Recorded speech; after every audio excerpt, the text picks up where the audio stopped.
ದೊಡ್ಡ ದೊಡ್ಡ ಯುದ್ಧಗಳನ್ನೆಲ್ಲ ಗೆದ್ದಾಯ್ತು. ಆದರೆ ಪ್ರಾಚೀನ ಇಸ್ರಾಯೇಲಿಯರಿಗೆ ಅಸಲಿ ಪರೀಕ್ಷೆ ಶುರುವಾಗಿದ್ದೇ ಆಗ. ಹೌದು, ಗೆಲುವು ಸಿಕ್ಕಿತ್ತು ಸರಿ, ಆದರೆ ತಾವು ಯಾರೋ, ತಮ್ಮ ಅಸ್ತಿತ್ವದ ಮೂಲ ಉದ್ದೇಶ ಏನು ಅಂತ ಗಟ್ಟಿ ಮಾಡ್ಕೊಳ್ಳೋ ಸಮಯ ಬಂದಿತ್ತು. ಯೆಹೋಶುವನ ಈ ಒಂದು ಮಾತು ಕೇಳಿ, ಇವತ್ತು ನಾವು ಏಬಾಲ್ ಮತ್ತು ಗೆರಿಜಿಮ್ ಪರ್ವತಗಳನ್ನ ಹತ್ತೋಣ, ಅಲ್ಲಿ ನಮ್ಮ ಒಡಂಬಡಿಕೆಯನ್ನ ಮತ್ತೆ ಹೊಸದಾಗಿ ಮಾಡ್ಕೊಳ್ಳೋಣ. ಅಬ್ಬಾ, ಎಂತ ಮಾತಲ್ವಾ? ಇದು ಸುಮ್ನೆ ಒಂದು ಆದೇಶ ಆಗಿರ್ಲಿಲ್ಲ, ಬದಲಿಗೆ ಇಡೀ ದೇಶದ ಭವಿಷ್ಯವನ್ನೇ ನಿರ್ಧರಿಸುವ ಒಂದು ಮಹಾನ್ ಸಮಾರಂಭಕ್ಕೆ ನಾಂದಿ ಹಾಡಿತು, ಒಂದು ಹೊಸ ಅಧ್ಯಾಯಕ್ಕೆ ಸ್ವಾಗತ ಅನ್ನೋ ಹಾಗೆ. ಸರಿ, ಹಾಗಾದ್ರೆ ಈ ಮೊದಲನೇ ಭಾಗದಲ್ಲಿ ಯಾಕೆ ಈ ಪರ್ವತಗಳಿಗೆ ಹೋಗ್ಬೇಕಿತ್ತು ಅನ್ನೋದನ್ನ ನೋಡೋಣ. ಈ ದೊಡ್ಡ ಸಮಾವೇಶದ ಹಿನ್ನೆಲೆ ಏನು? ಇದರ ಅಸಲಿ ಉದ್ದೇಶವಾದ್ರೂ ಏನಾಗಿತ್ತು? ಯಾಕಿಷ್ಟು ಪ್ರಾಮುಖ್ಯತೆ? ನೋಡಿ, ದೈವಿಕ ವಾಗ್ದಾನದ ಪ್ರಕಾರ ಭೂಮಿತೋ ಸಿಕ್ಕಿತು. ಆದ್ರೆ ಯುದ್ಧ ಗೆದ್ದ ಮಾತ್ರಕ್ಕೆ ಎಲ್ಲಾ ಮುಗಿಯಲಿಲ್ಲ. ಆ ನೆಲದ ಮೇಲೆ ಹಕ್ಕು ಸ್ಥಾಪಿಸ್ಬೇಕಾದ್ರೆ ಅಲ್ಲಿನ ಜನ ಒಡಂಬಡಿಕೆಗೆ ಅಂದ್ರೆ ಆ ಮಾತಿಗೆ ಬದ್ಧರಾಗಿರ್ಬೇಕಿತ್ತು.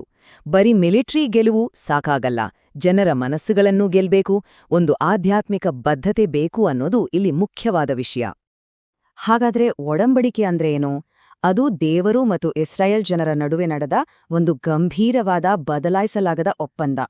ಅವರ ಸಂಬಂಧ ಹೇಗಿರ್ಬೇಕು, ಅವರ ಜವಾಬ್ದಾರಿಗಳೇನು, ಅವರ ಮುಂದಿನ ಭವಿಷ್ಯವೇನು ಅಂತ ಎಲ್ಲವನ್ನೂ ಇದೇ ನಿರ್ಧರಿಸ್ತಿತ್ತು. ಸೊ ಈ ಸಮಾರಂಭ ಕೇವಲ ಒಂದು ಪೂಜೆ ಪುನಸ್ಕಾರ ಆಗಿರ್ಲಿಲ್ಲ, ಬದಲಿಗೆ ಇಡೀ ದೇಶದ ಅಡಿಪಾಯವಾಗಿದ್ದ ಆ ಒಪ್ಪಂದವನ್ನ ಮತ್ತೆ ಅಧಿಕೃತವಾಗಿ ನವೀಕರಿಸಿಕೊಳ್ಳೋ ಕಾರ್ಯಕ್ರಮವಾಗಿತ್ತು. ಈಗ ಎರಡನೇ ಭಾಗಕ್ಕೆ ಬರೋಣ. ಇಡೀ ದೇಶವೇ ಒಂದಾಗಿ ಒಂದು ಮೆರವಣಿಗೆಯಲ್ಲಿ ಹೊರಟಿದೆ. ಆ ದೃಶ್ಯವನ್ನೊಮ್ಮೆ ಮನ್ಸಲ್ಲಿ ಕಲ್ಪನೆ ಮಾಡ್ಕೊಳ್ಳಿ. ಎಷ್ಟು ಭವ್ಯವಾಗಿರ್ಬೇಡ? ಒಂದೆರಡಲ್ಲ, ಬರೋಬ್ಬರಿ 12 ಬುಡಕಟ್ಟುಗಳು. ಇಲ್ಲಿ ಮುಖ್ಯವಾಗಿ ಗಮನಿಸಬೇಕಿರೋದು ಇಡೀ ದೇಶದ ಒಗ್ಗಟ್ಟನ್ನ.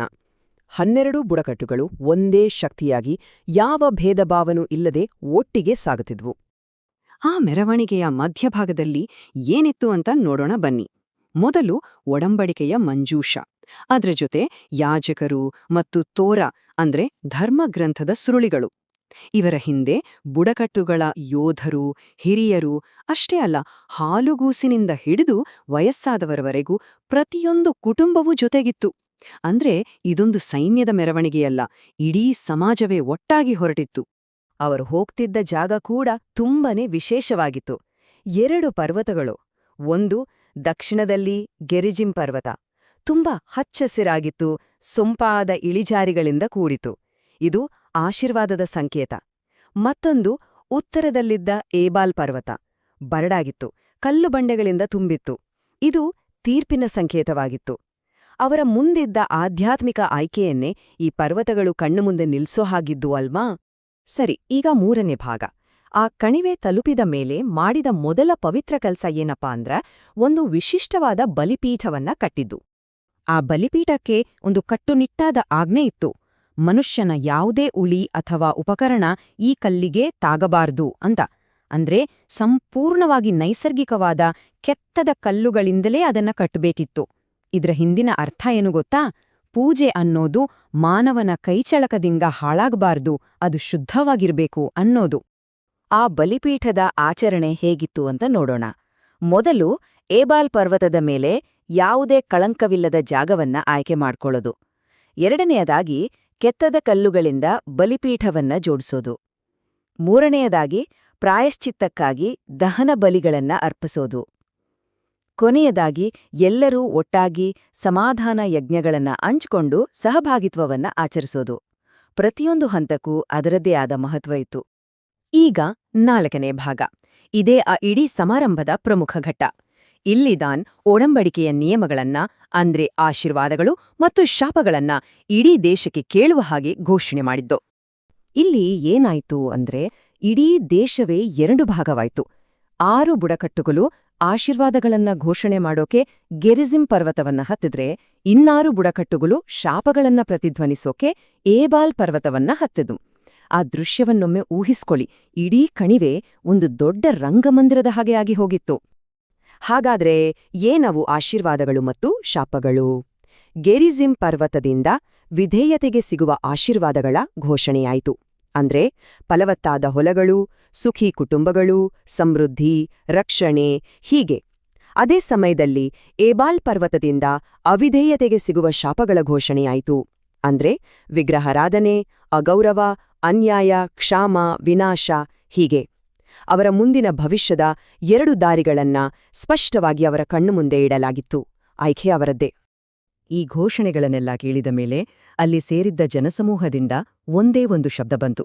ಗುಡುಗಿನಂತೆ ಮೊಳಗಿದ ಆ ಶಬ್ದ ಆಮೆನ್, ಅಂದ್ರೆ ಹಾಗೇ ಆಗಲಿ ಅಂತ. ಇಡೀ ದೇಶ ಒಟ್ಟಾಗಿ ಒಕ್ಕೊರಲಿನಿಂದ ಆ ಒಡಂಬಡಿಕೆಯ ನಿಯಮಗಳನ್ನ ಒಪ್ಪಿಕೊಂಡ ಕ್ಷಣ ಇದೆಯಲ್ಲ, ಅದೊಂದು ಅದ್ಭುತ.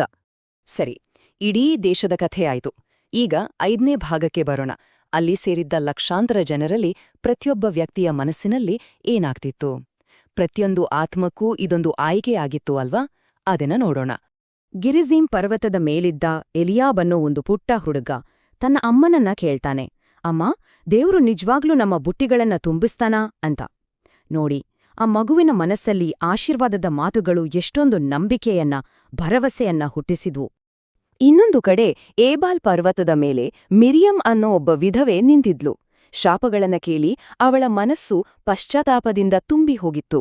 ಅವಳು ಮನಸ್ಸಲ್ಲೇ ಅಂದುಕೊಂಡ್ಲು, ಆಮೇನ್, ಸಾಕು, ಇನ್ನು ಬೇಡ, ಇನ್ನು ಮೇಲೆ ಕೇವಲ ಯೆಹೋವನೇ ದೇವ್ರು.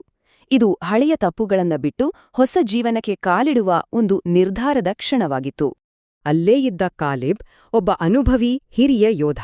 ಆತನಿಗೆ ಜೀವನದ ಅನುಭವವಿತ್ತು.